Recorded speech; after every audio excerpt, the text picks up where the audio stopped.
शिवोहम। प्रणाम गुरुदेव शिवोहम।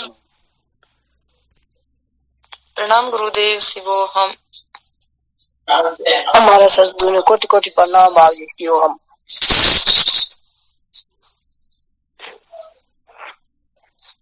प्रणाम गुरुजी शिवोहम। गुरुदेव भगवान के श्री चरणों में प्रणाम शिवोहम। शिवोहम।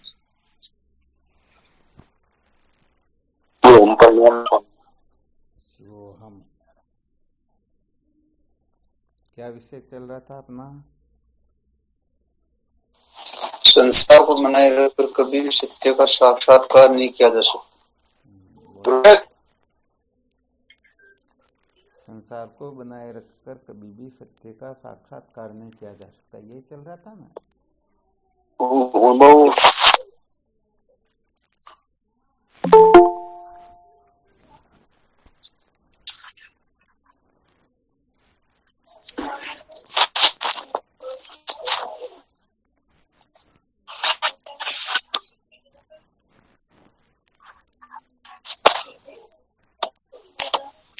कल क्या सुनाया था इसके अंतर्गत?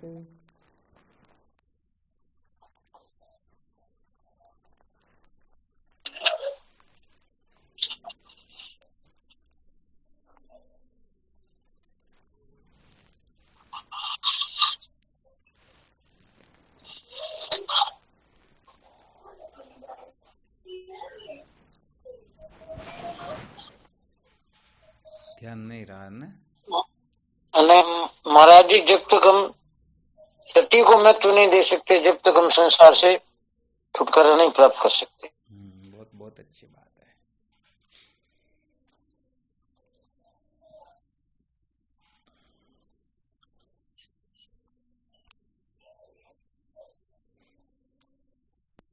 और दूसरा प्रमाण था कि जब अधिष्ठान का जब ज्ञान नहीं होना तब तक हम अध्यस्त को महत्व देते हैं।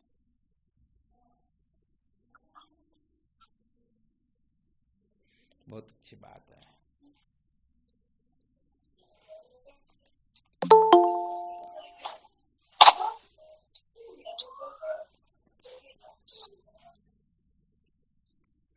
अच्छा, अधिष्ठान को महत्व न देना और अध्यस्त को महत्व देना,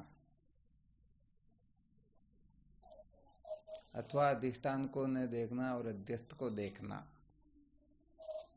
कब होता है?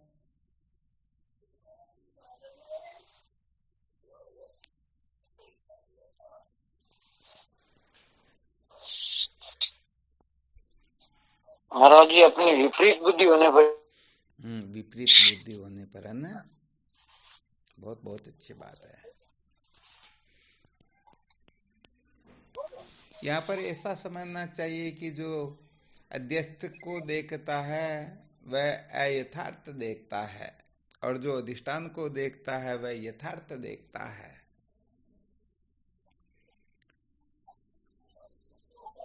चांदी को देखने वाला यथार्थ देखता है या सीपी को देखने वाला यथार्थ देखता है? चांदी को देखना। चांदी को देखना।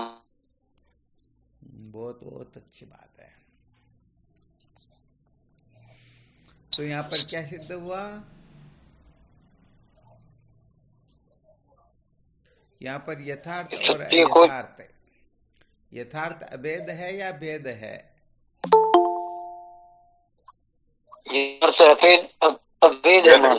अभेदी है ना जी। जो अधिष्ठान है वही यथार्थ है, और अध्यस्त है वह अयथार्थ है, अर्थात काल्पनिक है, कल्पित है। जी।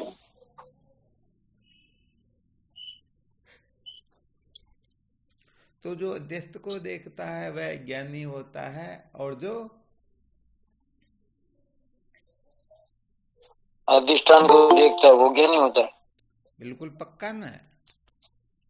जी। या ठीक देखने वाला, ठीक नहीं देखने वाला, यथार्थ देखने वाला और अयथार्थ देखने वाला।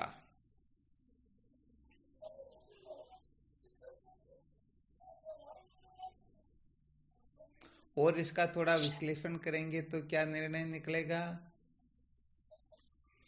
जो नाम रूप को महत्व देने वाला होता है वह अयथार्थ को देखने वाला होता है, और जो अस्थि भांति प्रिय को महत्व देता है वह यथार्थ देखने वाला होता है। यही निकलेगा ना जी। तो देखो, वैसे देखा जाए तो हम सब देखने का टिंडोरा तो पीटते हैं कि हमारी जो दृष्टि है बिल्कुल ठीक है, हम ठीक ठीक देखते हैं, जैसा का तैसा देखते हैं, परंतु वास्तव में जब निर्णय लेकर देखा जाता है तो ये बात विपरीत हो जाती है।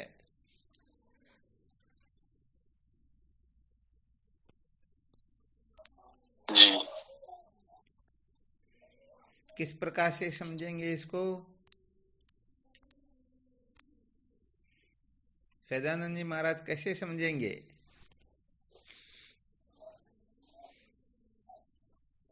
जो अपना विषय चल रहा था उसी के अनुरूप बोलना है। कैसे समझे?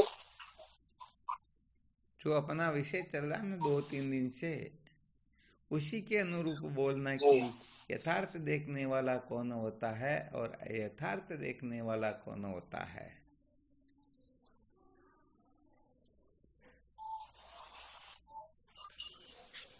यथार्थ देखने वाला समझी जिज्ञासु होता है। क्या हुआ?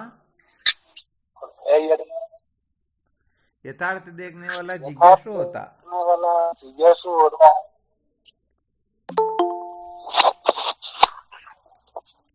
गजब बात है ना।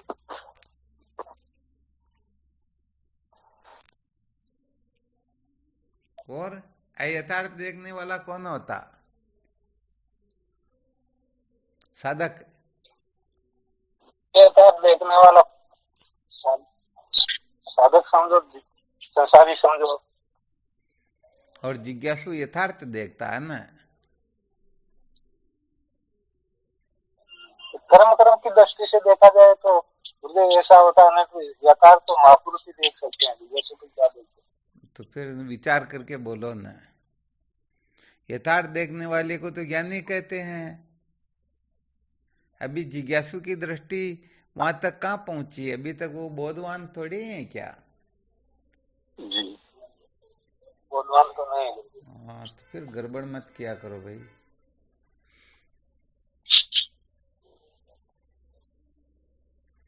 और कौन बताएंगे विषय के अनुसार?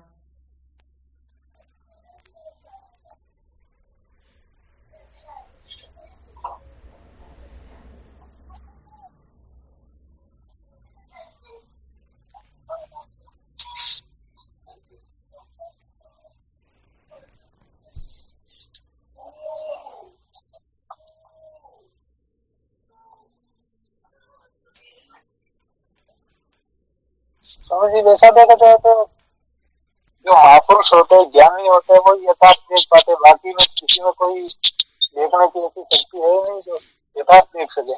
वो तो हो सब गया, ये यथार्थ ही देखते हैं। वो तो निर्णय हो गया ना, बिल्कुल क्लियर हो गया, उसमें कोई दिक्कत नहीं। अपना विषय चल रहा था उसके अनुसार बोलना था थोड़ा।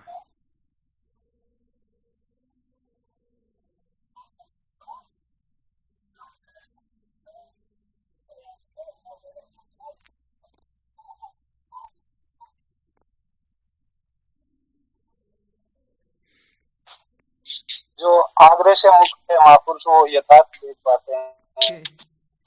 क्यों ज्ञानी आग्रह कह देने करके पर ये नहीं होगा क्या? या अब ये प्रश्न थोड़ी किया जा रहा है कि ज्ञानी कौन है।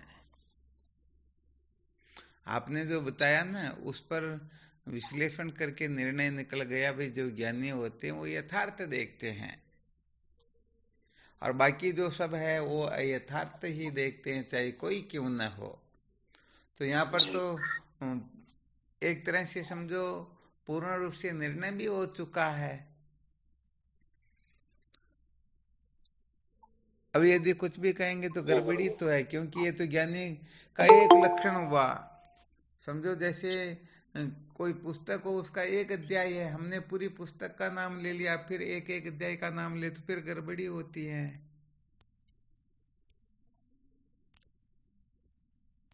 ज्ञानी कहने तो सब ठीक हो गया।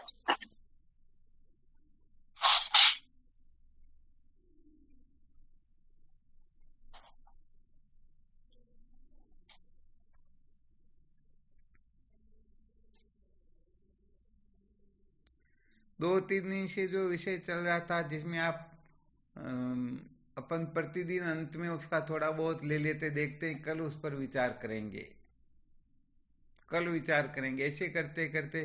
और आपने तो थोड़ा उस दिन विशेष रूप से संकेत किया था, भेद पंच की बुद्धि नसावे, ये विषय नहीं चल रहा क्या? तो जो वेदवादी होता है, जो वेद में विचरण करता है, वह यथार्थ देखने वाला होता है, और जो वो यथार्थ देखने वाला होता है।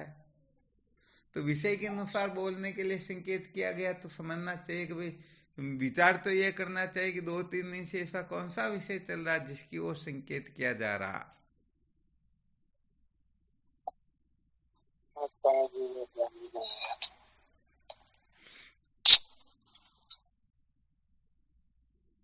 तो यहाँ पर भेद का अत्यंत निषेध किया गया, भेद की निंदा की गई है। मांडुक्य कारिका में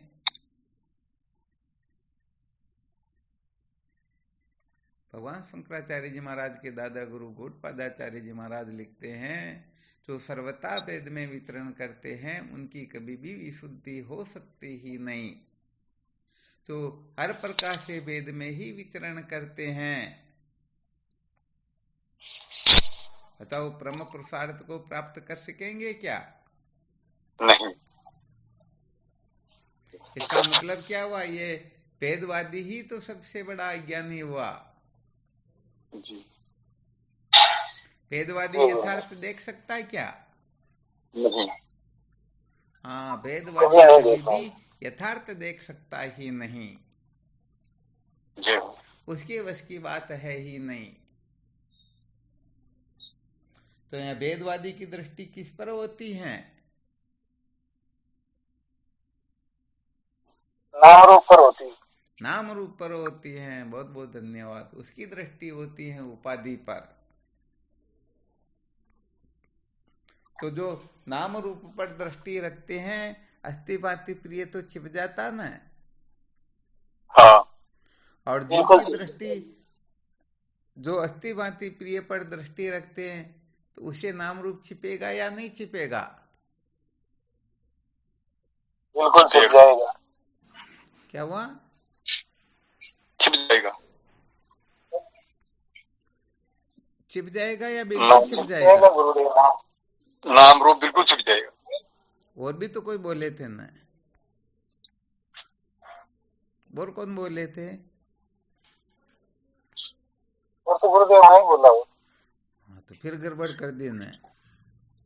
बिल्कुल छिप जाएगा, गजब बात। नाम रूप का अत्यंत अभाव हो जाएगा, उसकी सिद्धि ही नहीं होगी ना। ब्रह्म दृष्टि से जगत थोड़े होता। नहीं।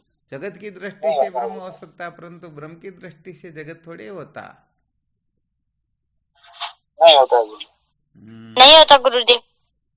हाँ, इसीलिए तो यहाँ पर बड़े विवेक की आवश्यकता होती। जब क्लास में बैठे तब केवल और केवल मात्र विवेक को ही महत्व देकर, बाकी जितने भी दिमाग के कचरे हैं ना, सारे कचरों को एक तरफ रख करके बिल्कुल एकाग्र अंतर्मुख होकर के और फिर ही बैठना चाहिए, ताकि क्या कि हम गड़बड़ न करें।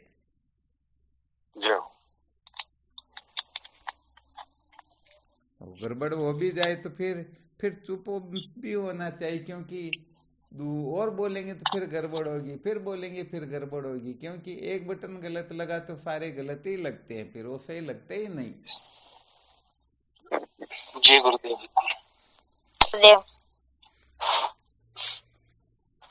तो यहाँ पर यह सूत्र अच्छी तरह से ध्यान रखना है कि जो सर्वथा वेद में विचरण करते हैं उनकी कभी भी विशुद्धि हो सकती ही नहीं।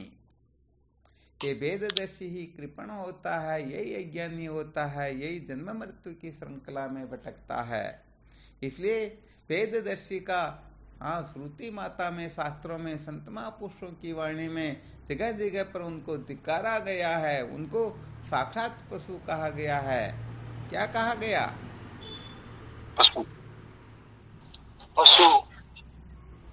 किसमें कहा गया, ध्यान है किसी को क्या?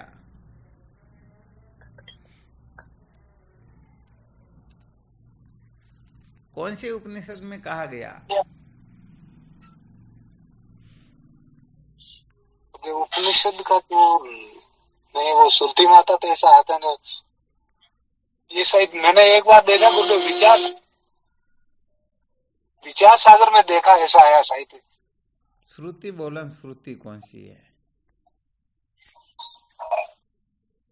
वो ऐसा अचल रामदीर भजन में भी आता है, वो देवों का पशु अज्ञानी श्रुति पुकार करेगा। नहीं, प्रश्न क्या किया गया आपको? श्रुति बोलने के लिए कहा गया, फिर गड़बड़ कर रहे हो, व्याख्या करने लग गए ना। श्रुति पूरी याद नहीं है। हाँ, तो कोई ऐसा कहो ना, फिर याद नहीं है। अब यदि इसके लिए आपको पूछे कि इसका कोई प्रमाण बताओ, तो फिर अचल राम जी का प्रमाण दे सकते हैं या और किसी का प्रमाण दे सकते हैं। चलो, फिर भी बहुत धन्यवाद है, बिल्कुल सत्य वचन है। तो और किसी को ध्यान में है क्या, किस उपनिषद की श्रुति है और कौन सी श्रुति है? थोड़ा भेद का वर्णन भी तो करके देख लेना, भेद कितना दुखदायी होता है, कितना कहने का मतलब अपने को पटकाने वाला होता है। क्योंकि भेद की निंदा जब तक नहीं करेंगे तब तक भेद से वैराग्य ऊपर उठने की इच्छा थोड़ी होगी, नहीं होगी। किसी को ध्यान में हो है क्या, या नहीं है? तो फिर आगे चलते हैं।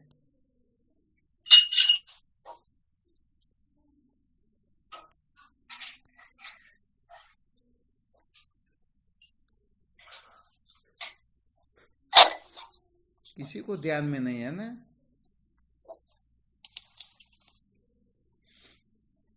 जी स्वामी जी, नहीं है ध्यान। चलो, बहुत अच्छी बात है। बृहदारण्यक उपनिषद में ये मंत्र आता है, अन्यो ऐसा वन्यो अहमस्मृति न स वेदेथा पशुरेव स देवानाम।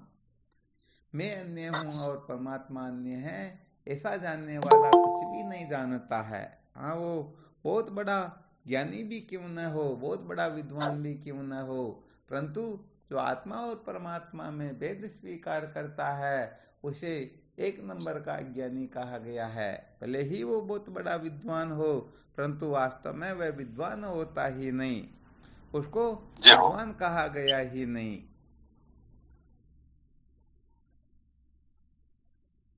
वह कुछ नहीं जानता है, भले वो 4 वेद 6 शास्त्र 18 पुराणों में पारंगत क्यों न हो, परंतु वेद में ही विचरता है, वेद की ही कल्पना करता है, तो उसके लिए वेद भगवान कहते हैं न स वेद, वह कुछ नहीं जानता। न स वेद था पशुरेव स देवानाम, वह तो एक प्रकार का पशु होता है, और जो पशु होता है उसको तो परतंत्र कहा जाता ना। जो पशु होते हैं उनको शांति कहाँ पर मिलती है, वो तो बेचारे गुलाम होते हैं। जब भी उनको डाला जाए खाने पीने के लिए तब खा पी सकते हैं, और जब भी उनको कहीं लाना ले जाना हो, बाहर खींचना हो, तो उनको जोत देंगे, चलते रहेंगे बेचारे, किसको कहे। चाहे बीमार हो रहे हो, भूखे प्यासे हो, कैसी भी स्थिति क्यों न हो, नहीं चले तो डंडे लगते तो चलना ही पड़ता, तो उनको साक्षात पशु कहा गया है। हाँ, जिनके ये सिंह पूंछ होते वो तो पशु है ही है, परंतु ये भी पशु होते हैं जो वेद में विचरण करते हैं। यहाँ कौन से वेद की कल्पना की गई है? हाँ बोलो, क्या कह रहे हो? इसमें स्वामी जी जो जिसके अधीन होता है इसलिए उसको पशु कहा गया है। हाँ बिल्कुल,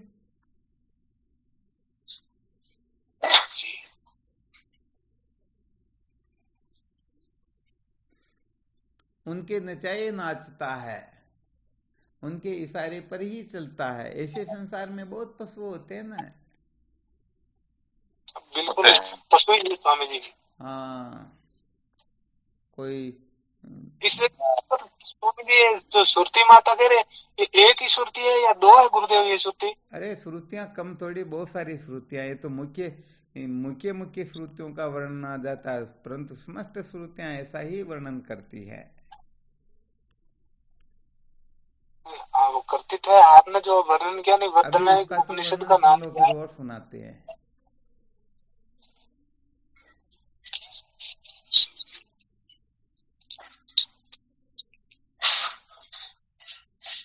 पशु कितने प्रकार के बताए गए, और विचार करके देखो हम भी किसी के पशु है या नहीं। इस दृष्टि से स्वामी जी देखे तो अनेक प्रकार के पशु, हम भी पशु ही है। कौन से पशु है? कौन से पशु बताए आपको, वो तो आपको ही अनुभव है भाई, हम कौन से पशु, जो आप जानते हो इसको तो।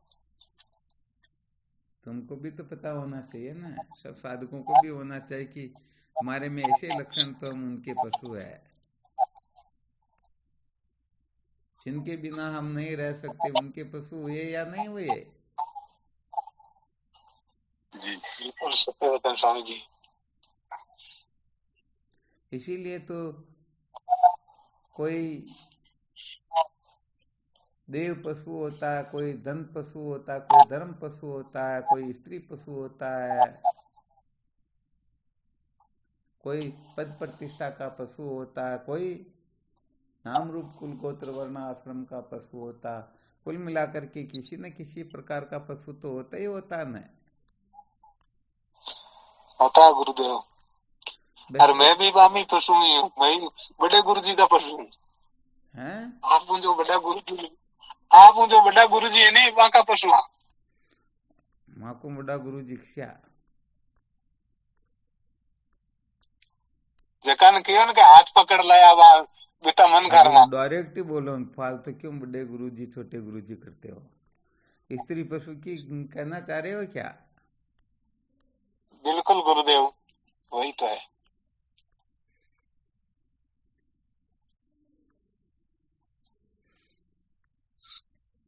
तो यहाँ पर पशुत्व का अर्थ होता है पराधीनता, और पराधीन सपने में सुख नहीं। पराधीन को कभी सपने में भी सुख नहीं मिल सकता है। तो देखो होता क्या है, जो इस प्रकार से पराधीन हो जाता है तो वह अपना वास्तविक स्वरूप जो है उनसे अनभिज्ञ ही होता है, क्योंकि अपने को दीन दुखी जानता तभी तो वह पराधीन होता है, तभी तो वह सुखी होने के लिए किसी न किसी की गुलामी करता है। और यदि जान जाए कि मैं स्वयं आनंद स्वरूप हूं तो वह फिर किसी की गुलामी करेगा क्या? फिर नहीं करेगा। हाँ, सचमुच में फिर किसी की गुलामी नहीं करेगा। तो यहाँ पर कुल मिलाकर के जो वेद में विचरण करते हैं, जो वेदवादी होते हैं, उनको पशु कहा गया है। अच्छा, यहाँ पर कौन से वेद की चर्चा की जा रही है? किसको पशु कहा गया? कौन से वेद में विचरण करने वाला पशु होता है?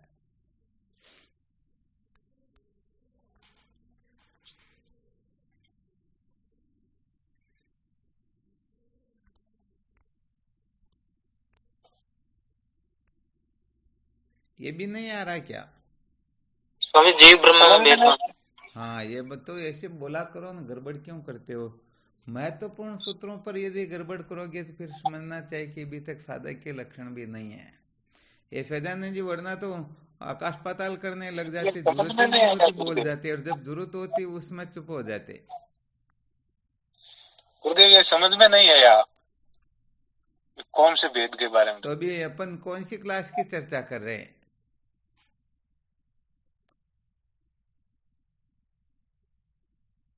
पांच प्रकार के की भेद की बुद्धि नसावे, तो यहाँ भेद भेद आत्मा परमात्मा के भेद की तो चर्चा हो रही। यदि आत्मा और परमात्मा में कोई भेद स्वीकार करता है तो वह एक नंबर का अज्ञानी होता, वरना क्या फालतू की बातें करने के लिए अपन चर्चा कर रहे हैं क्या?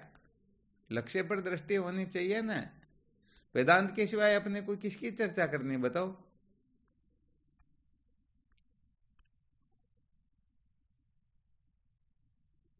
तो किसके भेद की चर्चा चल रही है यहाँ पर?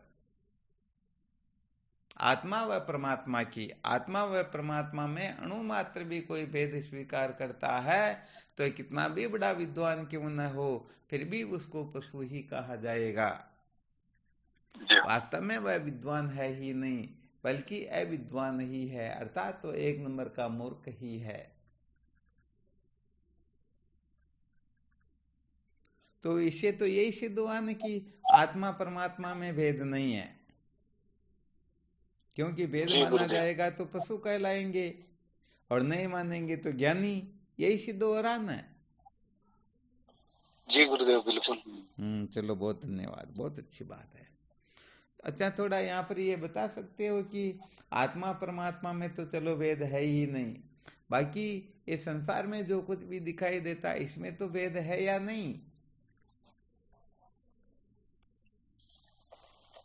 भेद तो स्वामी जी नहीं, फिर इसमें कहाँ से आ गया भेद? भेद तो है, तो हमारे अंदर बैठा है तब हमको दिखता है ऐसा। व्यवहार की चर्चा चल रही है अभी, वापस नीचे उतर गए। भेद तो बताया होता ही नहीं। हाँ, बोला भेद तो सब दुखदाई ही होता है। नहीं, आत्मा परमात्मा के भेद की नहीं कर रहे हैं, अब व्यवहार में उतर गए। समझो अपन बहुत नीचे उतर गए। ये संसार में जितना भी भेद दिखाई देता है, कोई स्त्री, कोई पशु, कोई घोड़ा, कोई गधा, मकान दिखाई देता है, पंखा दिखाई देता है, टेबल कुर्सी दिखाई देते हैं, अनेक प्रकार की वस्तुएं दिखाई देती, तो इनमें तो भेद होता है ना। आपने एक बार बताया कि भेद नाम होता ही नहीं। अच्छा, भेद नाम होता ही नहीं है ना, आपने एक बार संकेत किया था। चलो, बहुत अच्छी बात, बहुत अच्छा ध्यान में रखा है इसका मतलब। और भी 2-4 दिन पहले शायद बताया था। वास्तव में देखा जाए तो असलियत ये होती है कि भेद नाम की कोई वस्तु होती ही नहीं। ये 5 प्रकार के भेद का निराकरण किया जाएगा तो इसमें जीव ईश्वर का, जीव जड़ का सब आ रहा है या नहीं आ रहा है? क्या आ रहा है गुरुदेव? आ रहा तो फिर डंके की चोट से बोलो, डरते क्यों हो? वास्तव में भेद की सिद्धि हो सकती ही नहीं। और जब ये जिसमें भेद है उसमें भी भेद का मिथ्यात्व निश्चय हो जाएगा, तभी तो किमुति की न्याय से सिद्ध होगा कि वास्तव में आत्मा व ब्रह्म में तो भेद हो सकता ही नहीं। अच्छा, जैसे समझो सामने एक ब्राह्मण खड़ा है और एक शूद्र खड़ा हुआ है, तो किसी को भी पूछा जाए तो यही तो कहेंगे भाई ये तो ब्राह्मण है और ये शूद्र। ये भेद दिखाई दे रहा है या नहीं दिखाई दे रहा? दे रहा है। परंतु ये समझदारी से या मूर्खता से? मूर्खता से है, समझदारी से नहीं। हाँ, वास्तव में देखा जाए तो इसमें भी कोई भेद की सिद्धि नहीं कर सकते हैं।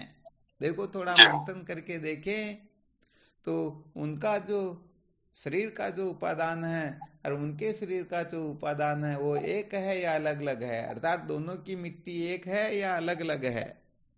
एक ही है। अरे भाई, दोनों ही मलमूत्र से ही तो बने हुए हैं। जी स्वामी जी। इसमें कौन श्रेष्ठ होता, कौन नीच होता है? ना कोई श्रेष्ठ है ना कोई निकृष्ट है। ठीक है ना। तो पंच तत्वों की दृष्टि से देखा जाए तो पंच तत्व जितने उसमें विद्यमान है उतने ही उसमें विद्यमान है। जी स्वामी। और फिर आकृति की दृष्टि से देखा जाए, इंद्रियों की दृष्टि से देखा जाए, किसी भी दृष्टि से देखा जाए तो देखो उनकी भी 2 आंखें होती हैं, उनकी भी 2 आंखें होती हैं, समानता देखनी होती है। फिर भेद वास्तव में होता या नहीं होता इसकी भी कल्पना कर लेनी चाहिए। उनके भी नाक के 2 छिद्र हैं, उनके भी 2 छिद्र है, उनके भी मुख है, मुख में जिह्वा है, जिह्वा से बोलते हैं, मुख से खाते हैं। उनके भी 2 हाथ है, 2 पैर है, उनके शरीर में श्वसन क्रिया होती है, भोजन पचता है, उनके अंतःकरण में भी मन में इच्छाएं उदय होती हैं, बुद्धि में विचार उठते हैं। बताओ, उनमें और उनमें समानताएं कितनी हैं? काट करके देखो तो दोनों में एक रंग का खून निकलेगा, किसी भी प्रकार से, किसी भी दृष्टि से देखा जाए तो वेद सिद्ध हो रहा है क्या? नहीं हो रहा स्वामी। नहीं हो रहा। हाँ, थोड़ा अच्छी तरह से विचार करके देखना, समस्त साधकों को विचार करना, ये कल्पना नहीं करनी है। जी स्वामी। रामदीन जी मां साहब, कुछ भेद दिखाई देता है क्या?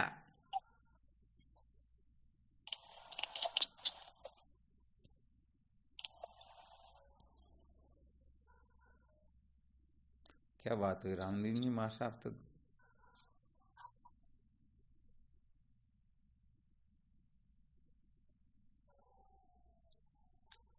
जय हो आपकी जय। बिल्कुल सबको क्लियर समझ में आ रहा ना? जी स्वामी जी। किसी भी दृष्टि से देखा जाए तो भेद की सिद्धि हो सकती है क्या? नहीं हो सकती है। तो जो इंद्रियों का विषय है, इंद्रियों के द्वारा जो प्रकाशित होते हैं, उनमें भी भेद की सिद्धि नहीं हो सकती है। तो जो अति इंद्रिय है उनमें भेद की कल्पना करना महान मूर्खता है या नहीं है? जय हो जी। ये केमुति की बिल्कुल न्याय से मान सिद्ध मूर्खता। हो जाता है। अर्थात जब व्यवहार में ये भेद दिखते हुए भी सचमुच में भेद नहीं होता है, तो आत्मा और परमात्मा में तो भेद का सचमुच में इतना भाव होता है, उसकी सिद्धि करने की सामर्थ्य किसी में है ही नहीं। जी स्वामी। अच्छा, थोड़ी देर के लिए देखो, कल्पना करे कि आत्मा और परमात्मा में भेद है, क्या फायदा होगा, क्या नुकसान होगा? आत्मा परमात्मा में भेद स्वीकार कर ले तो फायदा कुछ है क्या? फायदा तो कुछ नहीं है गुरुदेव। और नुकसान की देखें तो नुकसान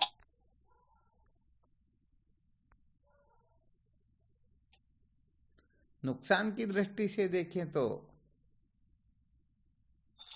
नुकसान की दृष्टि से देखे तो गुरुदेव नुकसान ही है इसमें। अरे नुकसान ही नुकसान है। नुकसान क्या बोलते हो? जिस नुकसान की कोई कल्पना भी नहीं कर सकते हैं। अनंत इतना अनंत भयंकर। अनंत अनंत नुकसान है। फायदा तो अणु मात्र भी नहीं है और नुकसान का वारा पार भी नहीं है। जय हो। अच्छा, तो कोई जी यदि गुरुदेव। भेदवादी ऐसा सिद्ध करने पर उतारू हो जाए कि हम आत्मा और परमात्मा में भेद सिद्ध करके बताते हैं, यदि आपको समझो आत्मा परमात्मा में भेद करके सिद्ध करके बता रहे हो, तो आप उसका खंडन कर सकोगे या नहीं कर सकोगे? करोगे तो कैसे करोगे, कौन बताएंगे?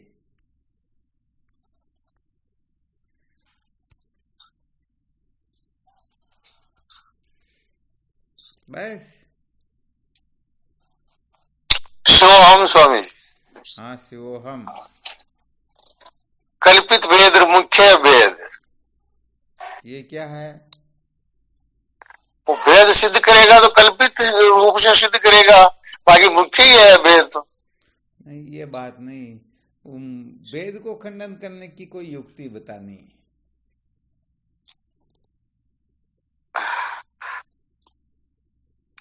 घटाकाश और मठाकाश का भेद केवल। हाँ हाँ, बिल्कुल बोलो, कोई दिक्कत नहीं, बहुत अच्छा। घटाकाश में और महाकाश में भेद ही है स्वामी जी। तो कल्पना के कारण दिखता भेद। ये तो अभेद की स्तुति की जा रही, थोड़ा और विचार करना ना। यहाँ पर भेद का खंडन कैसे करे? कोई यदि भेद सिद्ध कर रहा हो तो उसको मुंह तोड़ कैसे उत्तर देंगे? भेद का निराकरण कैसे करेंगे? भेद का निषेध कैसे होगा? प्रश्न यह है। यहाँ अभेद को सिद्ध नहीं करना बल्कि भेद का खंडन करना। प्रश्न आ गया समझ में?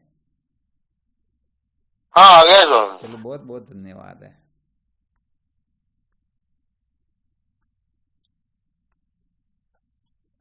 किसमें सामर्थ्य है अभी इस प्रश्न का थोड़ा विचार प्रकट करने की?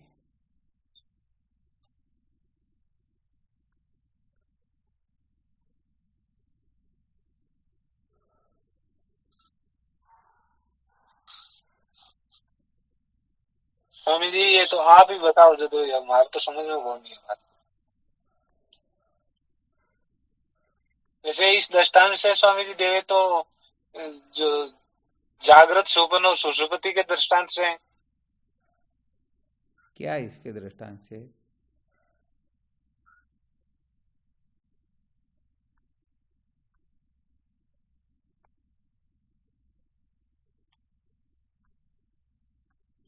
जो मैं तीनों में अन्वय हूँ, फिर मूर्खता मैं प्रकट तो कर तीनों रहे को हो ना, जानता हूँ, क्या करें? मैं तीनों को जानने वाला हूँ। तो आपसे तो भवानी शंकर जी ऊंची कक्षा में बोल गए, जब उनके लिए कह दिया कि आप अवेद को सिद्ध करें, जबकि वेद का खंडन करने का ये तरीका बताना। प्रश्न समझ में नहीं आता एक तो, है ना।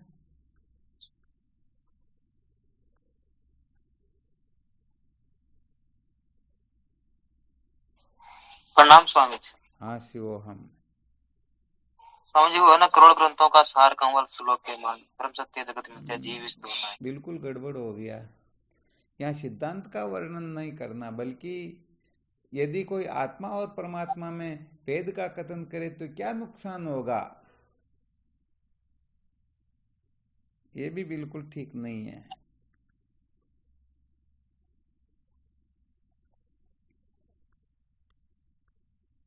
आत्मा और परमात्मा में भेद स्वीकार करेगा तो 84 लाख योनि में भटकना पड़ेगा। बहुत धन्यवाद, अच्छी तरीके भी लगाई, परंतु चलो ठीक, ये भी ज्यादा काम वाली नहीं है। उसको तो तुरंत समझाना है, वह स्वीकार करेगा कि भाई हाँ सचमुच में आत्मा परमात्मा में भेद नहीं हो सकता। ये तो बहुत दूर का उत्तर हो गया।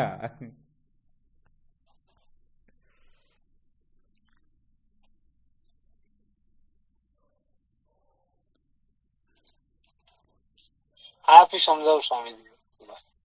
देख रहे देखिए, कोई साधक यदि कोई अपनी विवेक वृत्ति से कुछ प्रकाश डाल सके तो। शिवोहम स्वामी जी। हाँ शिवोहम। अच्छा, अब आत्मा से अगर ब्रह्म को हम भिन्न मानेंगे तो आत्मा ब्रह्म अनात्मा हो जाएगा। ठीक बात है। और ब्रह्म से आत्मा को भिन्न मानेंगे तो असत जड़ दुख रूप हो जाएगा। बहुत बहुत धन्यवाद। बात इतनी सी तो कहनी थी, कितना ये खतरनाक फॉर्मूला, परंतु पता नहीं दिमाग कहाँ पर रहता है। 50वां बार इनके ऊपर चर्चाएं कर चुके हैं कि आत्मा व ब्रह्म में कोई भेद सिद्ध कर सकता ही नहीं, क्योंकि ब्रह्म को यदि आत्मा से भिन्न स्वीकार करेंगे तो ब्रह्म तो सच्चित आनंद रूप है, और आत्मा को यदि ब्रह्म से अलग मानेंगे तो इसका मतलब ब्रह्म से भिन्न आत्मा होने के कारण आत्मा असत जड़ दुख रूप हो जाएगी ना। तो आत्मा को कोई असत जड़ दुख रूप स्वीकार कर सकते हैं क्या? नहीं, सवाल ही नहीं। तो ये खंडन हो गया ना। और आत्मा से भिन्न ब्रह्म को माने तो इस जगह पर ब्रह्म को अनात्मा मानना होगा, तो कोई ब्रह्म को अनात्मा मानने के लिए तैयार होंगे क्या? नहीं स्वामी। अरे गजब करते हो, ऐसे ऐसे फॉर्मूले जो कहने का मतलब ऐसे टाइम लगाओगे तो फिर काम थोड़े चलेगा।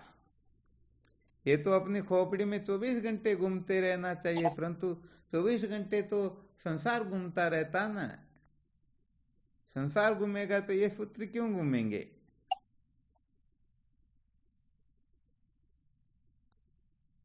प्रणाम स्वामी जी आपको। बहुत अच्छा, प्रणाम भाई।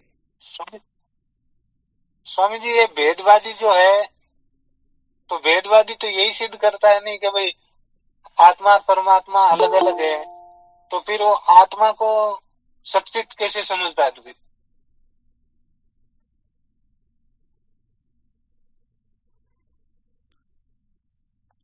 गोगाराम जी, सत्संग पूरी होने का टाइम ही हो गया। 8:20 से सत्संग चालू होती है, और आप कल भी लेट जुड़े थे और आज भी सत्संग पूरी होते होते जुड़ रहे हो।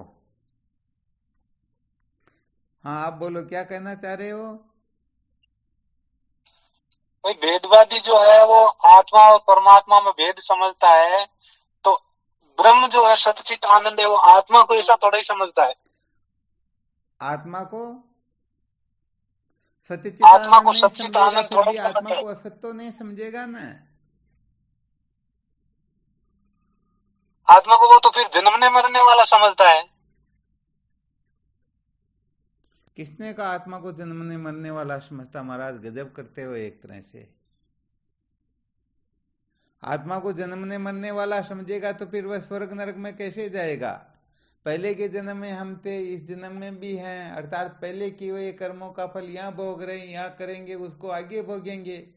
तो आत्मा को जन्मने मरने वाला कहाँ समझ रहे? इसका मतलब भेदवादियों के तौर तरीके क्या, उनके बारे में भी पूरा ध्यान में नहीं है। आत्मा को कोई जन्मने मरने वाला मानता ही नहीं है, और जो मानता है वो क्या आस्तिक दर्शन वाला होगा क्या? वो नास्तिक हो सकता है ना।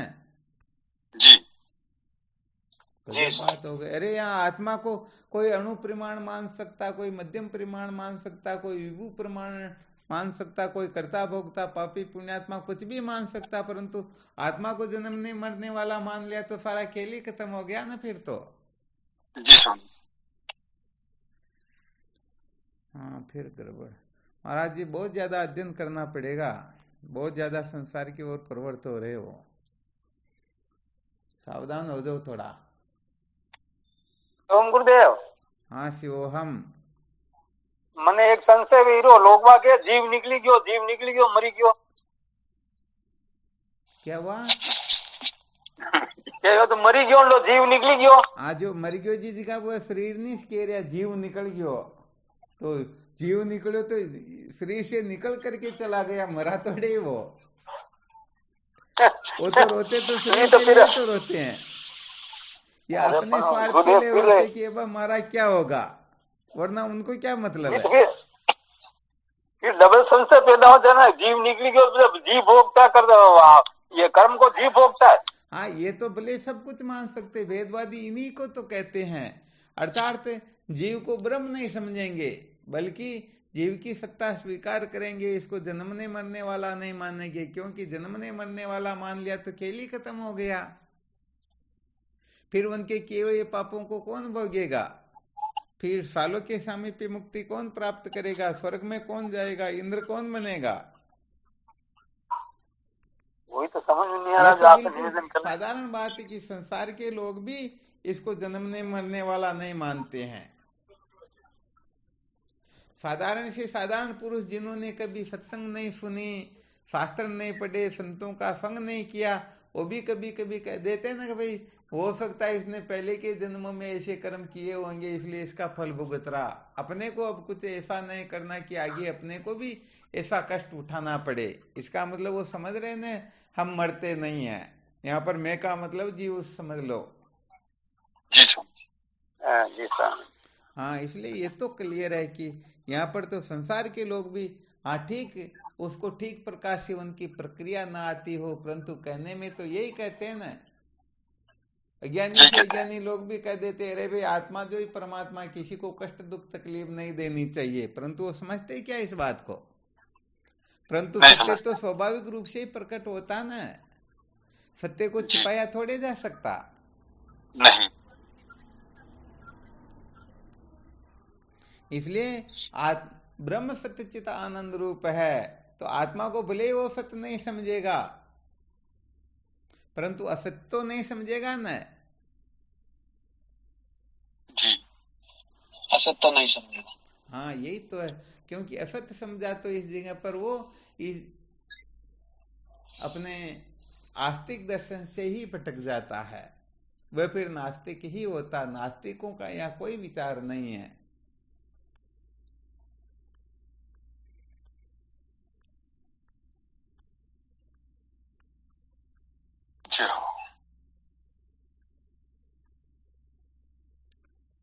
रामदीन जी मां साहब आवाज आ रही? जी महाराज जी। पहले कहीं चले गए थे, क्या बात हुई? पहले कुछ प्रश्न किया तो बोले नहीं, तो सोचा भाई कुछ गड़बड़ तो है निश्चित, ये पक्का।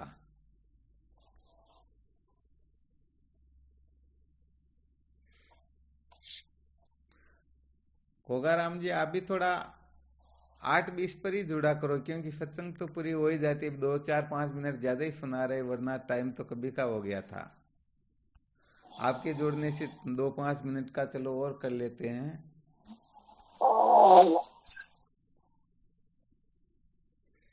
तो कुल मिलाकर के इस बात को बहुत अच्छी तरह से समझना है। जो सर्वथा वेद में विचरण करते हैं उनकी कभी भी विशुद्धि हो सकती ही नहीं। अर्थात कभी न छूटे पीड़ा दुख से जिसे ब्रह्म का ज्ञान नहीं। अर्थात आत्मा व ब्रह्म जो वेद की कल्पना मात्र भी करेगा उसे निश्चित रूप से भयभीत तो होना होगा, क्योंकि मृत्यु से मृत्यु मापन होती यह नैव पश्यति। यमराज नचिकेता को कठोपनिषद में यही संकेत करते हैं, मृत्यु से मृत्यु को प्राप्त होता है कौन? जो वेदवादी होता है। द्वितीय द्वे भयम भवति, द्वैत में सदा भय ही भय होता है। तो थोड़ा विचार किया गया था कि व्यवहार के अंतर्गत भी सचमुच में भेद होता ही नहीं, तो आत्मा व परमात्मा में तो भेद की कल्पना भी नहीं हो सकती है। तो ये सारे के सारे भेद जो है, ये कहने का मतलब भोगियों के द्वारा कल्पे हुए हैं, वरना वास्तव में भेद किसी में होता ही नहीं। हम ही भेद की कल्पना करके होते दुखी सुखी होते जन्म मरण के चक्कर में भटकते हैं।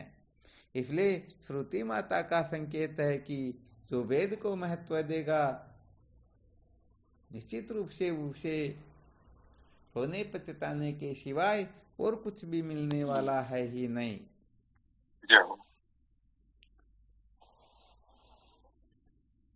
चलो फिर कल देखेंगे 5 प्रकार के भेद का। आज विचार करना था, 2-3 दिन से चर्चा चल रही थी, इनके ऊपर थोड़ा विचार करें।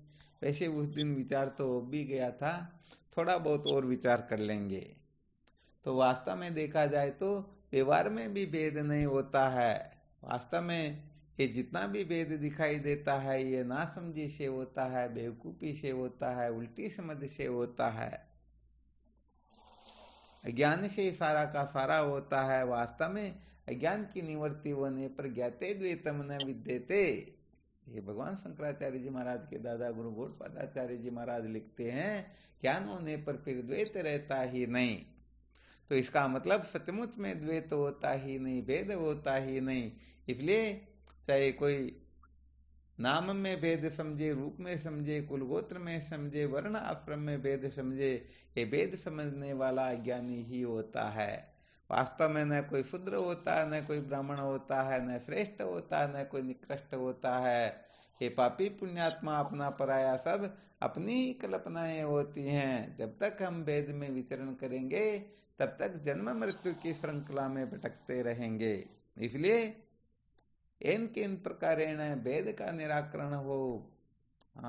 इस भेद को खूब धिक्कारना चाहिए। ये भेद ही आत्मा परमात्मा को अलग अलग करता है, और इस कारण से ही ये जीव जन्म मृत्यु की श्रृंखला में भटकता रहता है।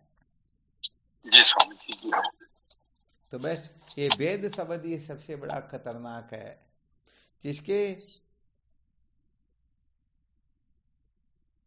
वो शब्द कोश की डिक्शनरी होती है ना, डिक्शनरी से भेद शब्द ही निकल जाए तो समझो उनके जीवन में तो सदा सर्वदा आनंद ही आनंद होता, दुख की तो वहां कल्पना भी नहीं हो सकती है। तो इन प्रकार भेद का निराकरण हो और अभेद में अपनी निष्ठा हो, बस यही समस्त शास्त्रों का सार होता है, यही ब्रह्म प्रयोजन होता है। और इस प्रकार से निश्चय करने वाला ही सचमुच में ज्ञान होता है, और वही सर्व दुखों की अत्यंत निवृत्ति और परमानंद की प्राप्ति कर सकता है। तो बस भेद ये कुल मिलाकर के होता ही नहीं है। क्या हुआ? भेदभाव होता ही नहीं। हाँ, किसी प्रकार से भेद की सिद्धि होती ही नहीं, न श्रुति से, न युक्ति से, न अनुभूति से। तो ये भेद अपनी कल्पना मात्र है, इसलिए भेद को महत्व नहीं देना चाहिए। जितना जितना भेद का निराकरण कर लेंगे उतने उतने अंशों में हम सुखी हो जाएंगे। चलो ठीक है। स्वामी जी वो और जो जन हरि ना दूर बतावे 84 भुगतेला। क्या बात है, जो जन हरि को दूर बतावे 84 भुगतेला। साधु भाई हरि है बेड़ा, कर सत्संग खोज गट भीतर खोजे ही खबर पड़ेला। चलो बहुत बहुत धन्यवाद है। ठीक करो श्रामन, चिंतन मनन करो और थोड़ा सावधान रहो भाई, इतने ढीले तो नहीं चाहिए वैसे देखा जाए तो, बहुत अलर्ट होना चाहिए साधक को तो। ठीक, शिवोहम प्रणाम शिवोहम गुरुदेव प्रणाम। शिवोहम। शिवम गुरु जी। हाँ शिवोहम प्रणाम शिवोहम। प्रणाम गुरु जी, कोटि कोटि प्रणाम। हाँ शिवोहम स्वामी जी के चरणों में साष्टांग प्रणाम। शिवोहम।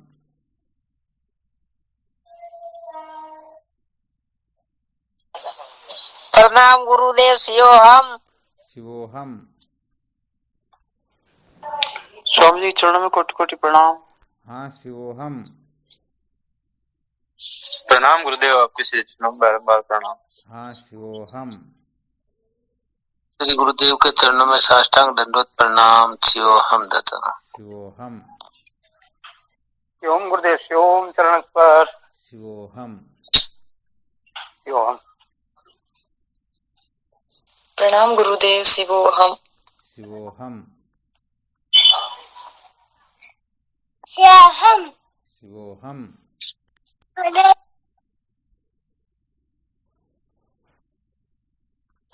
प्रणाम जी, आपके श्री चरणों में कोटि कोटि प्रणाम। शिवोहम। हमारे सदगुरु ने कोटि कोटि प्रणाम बाबू जी, शिवोहम। शिवोहम।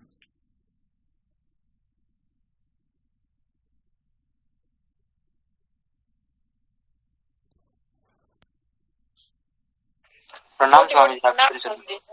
शिवोहम। बताइए प्रणाम। कोटि कोटि प्रणाम स्वामी जी, आपके श्री चरणों में। शिवोहम। प्रणाम स्वामी जी, आपके श्री चरणों में कोटि कोटि बार-बार प्रणाम। शिवोहम।